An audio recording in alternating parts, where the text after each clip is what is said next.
అది నిజంగా నాకు ఒళ్ళు పులకరిస్తుందండి. అలాంటి అభిమానాన్ని సమాజంలో మనకంటూ కొంత వర్గం మన కోసం ఎదురు చూసేవాళ్ళు ఉన్నారు అనే జన్మ గడపడమే ధన్య జీవితం. అలాంటి ధన్యజీవులుగా మరి వాళ్ళు ఉండటం మరి ఆనందించవలసింది. ఇలాంటి మంచి కార్యక్రమానికి మరి నన్ను కూడా పిలిచి నేను కూడా తనకంటూ ఒక ప్రత్యేక స్థానాన్ని గుడివాడలో ఏర్పరచుకున్నది జేవివి కుమారి గారు. ఆ జేవి కుమారి గారిని మరి శ్రీనివాసరావు శ్రీ ద్వారకా సాయి సేవా సమితి ఏర్పాటు చేసిన వ్యక్తి. సన్మాన కార్యక్రమాన్ని పురస్కరించుకుని మనం చాలా కార్యక్రమాల్లో మరి కోలాటం కానీ భజన కానీ మన గుళ్ళో ప్రతి శుక్రవారం కూడా మరి కార్యక్రమం చేస్తున్నారు. ఎటువంటి ప్రతిఫలాన్ని ఆశించకుండా చేస్తారు. ఆవిడికి శ్రీ వాసీమాత ఆశలు వెళ్ళవని చెప్పి మరి ఒకసారి ప్రార్థిస్తున్నారు.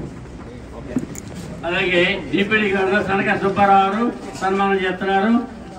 ఆయన గవర్నర్ కృష్ణా జిల్లా box club governor Sanaka Subbarao సన్మానం చేశారు.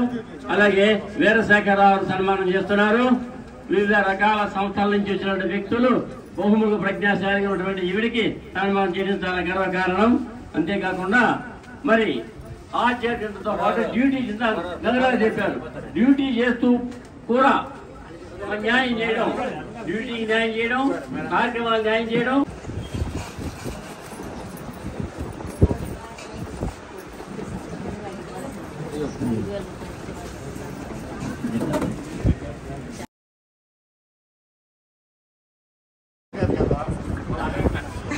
రామకృష్ణ గారు శ్రీనివాసరావు గారిని దంపతుల్ని కుమారి గారిని చక్కగా శాలువతో ఒకే శాలువతో ఆనందిస్తున్నారు.